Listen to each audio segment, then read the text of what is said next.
Oi pessoal, tudo bem? Essa semana o assunto é parte funcional junto com a rinoplastia estética. Bom, a primeira coisa que tem que ficar assim, bem definida é que toda cirurgia nasal precisa ter parte funcional envolvida. Por quê? Porque o nariz ele precisa respirar, é a função que ele tem. Então, na verdade, a rinoplastia ela não pode piorar a função. Aí você se pergunta, mas por que a plástica pioraria? Pois é, piora, porque tem algumas coisas na avaliação funcional que são fundamentais. Então, se o cirurgião não identificar no pré-operatório que existe um problema funcional, ele pode passar despercebido e a plástica piorar a função, principalmente quando é uma plástica de diminuição de largura, refinamento de ponta, porque aí você pode realmente ter algum estreitamento funcional. Então, durante a nossa avaliação, a avaliação inicial, a primeira coisa é entender se o paciente tem algum problema, se ele tem algum processo inflamatório, tipo rinites, sinusites, se ele tem um lado que piora mais que o outro, se ele tem alguma obstrução noturna, né, quando ele deita, se ele tem roncos, enfim. Primeiro a gente identifica se existe um problema ou uma queixa. A partir do momento que não tem a queixa, ou até que tenha, enfim, aí a gente vai passar para o exame físico. No exame físico, a doença mais comum do nariz é a presença de desvios de septo. Mas o desvio de septo, ele está presente em 40, 50 ou até mais por cento da população. Então ele é muito comum.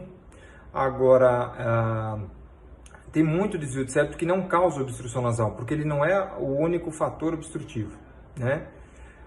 Então a gente vai fazer essa avaliação. Outra avaliação super importante é ver se existe uma doença inflamatória de mucosa, se é uma mucosa que tem um aspecto de inflamação crônico ou não, pela cor, pelo aspecto, presença de secreção, e também se tem aumento dos cornetos, que é a famosa carne esponjosa, né? Porque tem pacientes que têm hipertrofia de cornetos nasais ou as conchas nasais e que precisam da sua redução no mesmo ato cirúrgico. E tem uma outra coisa que passa às vezes despercebido, principalmente para o otorrinolaringologista geral, que é a avaliação da válvula nasal. O que é a válvula nasal? A válvula nasal é uma estrutura, na verdade é um conjunto de estruturas que se formam nessa área do nariz, que quando a gente inspira profundamente, ela colapsa. Eu vou exemplificar aqui, ó. Então, esse colapso que acontece nessa região, ele tem um motivo. Por quê? Porque o nariz ele precisa aquecer e filtrar o ar e umidificar. Então, ele só vai conseguir isso através de uma resistência respiratória. Então, quando a válvula nasal é importante ela funcionar, porque quando a gente respira muito forte, ela tem que fechar um pouquinho, senão o ar passa com fluxo muito grande e vai chegar no pulmão sem esse aquecimento, essa filtração e sem a umidificação. Agora, tem muitos pacientes que têm essa válvula nasal já insuficiente, ou seja, ela já é apertada, ela já é fechadinha, mesmo no repouso. E isso você vai olhar o nariz que não tem desvio de septo, não tem nada, e a rinoplastia pode atrapalhar, porque ela pode apertar um pouco mais a válvula, ela pode piorar a insuficiência, e se o cirurgião não observa isso antes, ele não vai tratar a válvula nasal e deixá-la mais armada, mais firme, para ter menos colapso. E tem outros tipos de paciente que só tem a obstrução na inspiração. Então, durante a avaliação, também precisa avaliar enquanto o paciente respira. Porque sem ser inspiração forçada, que a forçada é colapso, é normal. Mas aquela respiração normal, ela não pode colapsar. Se ela colapsar, ela também tem uma insuficiência e também precisa ser tratada, tá?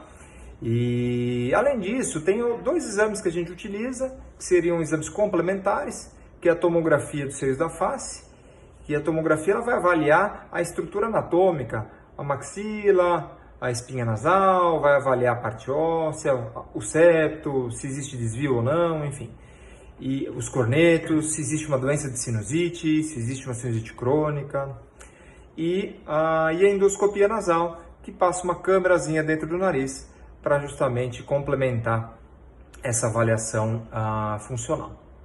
Tá bom? Então, assim, acho que o recado mais importante do tema é que, independente da presença de queixa, o nariz precisa respirar e a cirurgia pode prejudicá-lo. Por isso, uma boa avaliação pré-operatória e, obviamente, uma boa cirurgia para o nariz manter uma boa respiração e, se possível, até melhorar.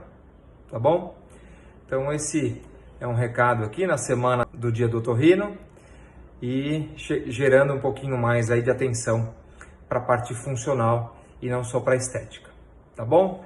Mandem seus temas, vamos gerar mais informação para todo mundo chegar aqui no consultório e também em outros consultórios já mais informado. Isso é bom para todos nós. Mais seguros, tanto para o médico quanto para o paciente. Então tá, até!